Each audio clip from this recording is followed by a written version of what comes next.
कार्तिक मास की शुरुआत होते ही त्योहारों का मौसम शुरू हो जाता है। कार्तिक महीने की हर तिथि का महत्व है और चतुर्थी तिथि का विशेष महत्व है, क्योंकि इस दिन करवा चौथ का पर्व मनाया जाता है। कार्तिक मास के कृष्ण पक्ष की चतुर्थी तिथि के दिन मनाया जाने वाला करवा चौथ का पर्व महिलाओं के लिए बहुत ही महत्वपूर्ण है। इस दिन महिलाएं पति की लंबी आयु के लिए निर्जला व्रत रखती हैं और रात को चंद्रोदय के बाद व्रत खोलती हैं। पूरे साल महिलाओं को इस व्रत का बेसब्री से इंतजार रहता है। इस व्रत की शुरुआत ब्रह्म मुहूर्त में यानी सूर्योदय से पहले सर्गी ग्रहण करके किया जाता है और सूर्योदय से लेकर चंद्रोदय तक निर्जला व्रत रखा जाता है। चांद निकलने से 1 घंटा पहले पूरे शिव परिवार की पूजा की जाती है और चांद निकलने के बाद चंद्रदेव को अर्घ्य देकर पति द्वारा जल ग्रहण कर व्रत खोला जाता है। करवा चौथ के दिन कुछ बातों का विशेष ध्यान रखना चाहिए, जैसे करवा चौथ के दिन कुछ भी काटना या सिलना नहीं चाहिए, इसलिए इस दिन आप सिलाई जुड़ाई का काम न करें। इसके अलावा करवा चौथ के दिन नहाने के बाद आप कोई भी अशुद्ध कार्य न करें, जैसे कपड़ा धोना या जूठे बर्तन धोना आदि। पर इसके अलावा आप भोजन बना सकती हैं। भोजन बनाना अशुद्ध कार्यों की श्रेणी में नहीं आता है। करवा चौथ पर नमक का सेवन नहीं करना चाहिए। अपना व्रत आप कुछ भी मीठा खाकर खोल सकती हैं, पर इस दिन नमक नहीं खाना चाहिए। इसके अलावा पूजा के वक्त आपको एक सुहागिन महिला के तौर पर सुहाग से संबंधित सभी चीजों से सुसज्जित रहना चाहिए, जैसे मांग में सिंदूर, टिक्की, काजल, गले में मंगलसूत्र, पांव में पायल, बिछिया और मेहंदी। ये सभी शुभ शगुन का प्रतीक माने जाते हैं, इसलिए पूजा के वक्त आपको ये सब अवश्य पहनना चाहिए। इसके अलावा भी कई प्रश्न हैं जो आपके मन में करवा चौथ को लेकर होंगे, जिनमें से कई प्रश्नों का उत्तर आपको वीडियो के अंत में मिल जाएंगे। अभी पहले जानते हैं करवा चौथ के शुभ मुहूर्त और पूजा विधि के बारे में। तो करवा चौथ का व्रत कार्तिक मास के कृष्ण पक्ष की चतुर्थी तिथि के दिन रखा जाता है और चतुर्थी तिथि का प्रारंभ 13 अक्टूबर 2022 को सुबह 1:59 से होगा और चतुर्थी तिथि का समापन 14 अक्टूबर 2022 को सुबह 3:08 तक होगा। उदया तिथि के अनुसार कार्तिक कृष्ण चतुर्थी 13 अक्टूबर को है और करवा चौथ का व्रत भी 13 अक्टूबर को ही रखा जाएगा। 13 अक्टूबर को दिल्ली में करवा चौथ पूजा मुहूर्त शाम 5:54 से रात 7:09 तक रहेगा। करवा चौथ का व्रत समय सुबह 6:20 से रात 8:09 तक रहेगा और करवा चौथ के दिन चंद्रोदय रात 8:09 पर होगा। दिल्ली के अलावा वाराणसी में करवा चौथ पूजा मुहूर्त शाम 5:33 से शाम 6:47 तक रहेगा और करवा चौथ का व्रत समय सुबह 5:55 से रात 7:53 तक रहेगा। करवा चौथ के दिन चंद्रोदय रात 7:53 पर होगा। इसके अलावा कुछ अन्य शहरों का पूजा मुहूर्त और चंद्रोदय का समय आपको स्क्रीन पर देखने को मिल जाएगा। अगर शुभ मुहूर्त से जुड़ी कोई प्रश्न हो तो आप कमेंट सेक्शन में पूछ सकते हैं। अब आइए जानते हैं करवा चौथ व्रत की पूजा विधि के बारे में। तो करवा चौथ के दिन सुबह सूर्योदय से पहले स्नान आदि करके पूजा घर की साफ सफाई करें, फिर सास द्वारा दिया हुआ भोजन करें और भगवान की पूजा करके निर्जला व्रत का संकल्प लें। यह व्रत उनको संध्या में सूर्य अस्त होने के बाद चंद्रमा के दर्शन करके ही खोलना चाहिए और बीच में जल भी नहीं पीना चाहिए। संध्या के समय एक मिट्टी की वेदी पर सभी देवताओं की स्थापना करें। इसमें 10 या 13 करवे रखें। पूजन सामग्री में धूप, दीप, चंदन, रोली और सिंदूर आदि थाली में रखें। दीपक में पर्याप्त मात्रा में घी रखना चाहिए, जिससे वह पूरे समय तक जलता रहे। चंद्रमा निकलने से लगभग 1 घंटे पहले पूजा शुरू की जानी चाहिए। अच्छा हो कि परिवार की सभी महिलाएं साथ में मिलकर पूजा करें।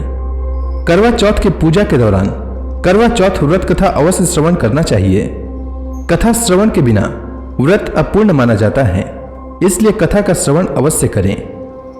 इसके बाद चंद्र दर्शन छलनी के द्वारा किया जाना चाहिए और साथ ही दर्शन के समय अर्घ्य के साथ चंद्रमा की पूजा करनी चाहिए। चंद्र दर्शन के बाद बहू अपनी सास को थाली में सजाकर मिष्ठान, फल, मेवे और रुपए आदि देकर उनका आशीर्वाद लें और सास उसे अखंड सौभाग्यवती होने का आशीर्वाद दें।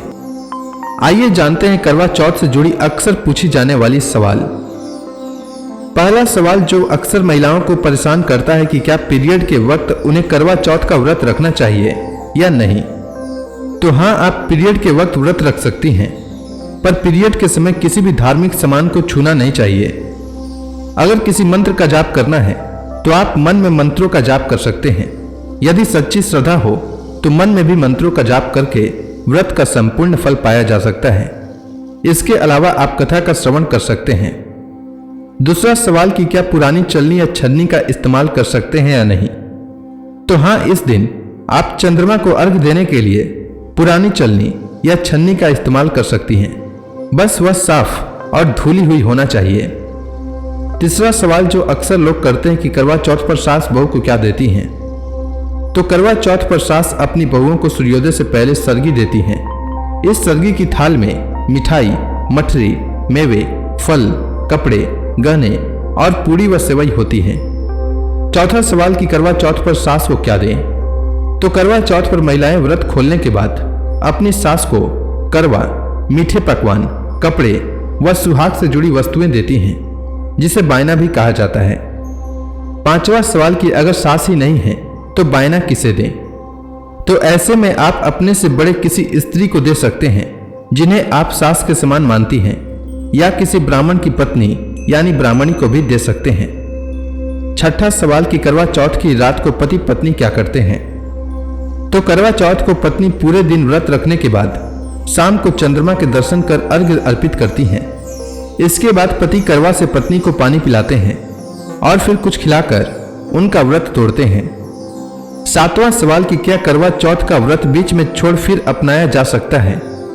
तो करवा चौथ के व्रत को बीच में बिना खास वजह के छोड़ना या बंद करना अशुभ माना जाता है। हर सुहागिन महिला को कोशिश करना चाहिए कि किसी भी हालत में वह इस व्रत को पूरा करें, पर कई बार परिस्थितियां सबकी एक जैसी नहीं होती हैं। इसलिए यदि किसी कारण किसी वर्ष व्रत बीच में छूट जाता है, तब अगले वर्ष भगवान से क्षमा याचना कर इस व्रत को पुनः अपना लेना चाहिए। फिर उस व्रत का फल आपकी श्रद्धा और प्रार्थना पर निर्भर करता है। आठवां सवाल कि घर में यदि किसी की मृत्यु हो जाए या किसी का जन्म हो जाए, तब क्या व्रत को किया जा सकता है।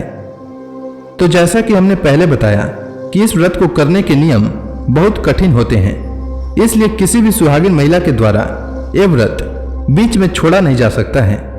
हिंदू धर्म में एक मान्यता यह भी है कि यदि घर में किसी बच्चे का जन्म हो जाए या किसी व्यक्ति की मृत्यु हो जाए, तब उस घर में सूतक लग जाता है, यानी कुछ दिनों तक कोई भी पूजा पाठ से संबंधित कार्य नहीं किया जाता है।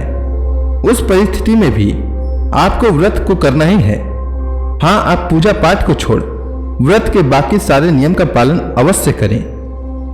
नवां सवाल कि करवा चौथ का व्रत कितने सालों तक करने के बाद छोड़ सकते हैं या कब तक करें।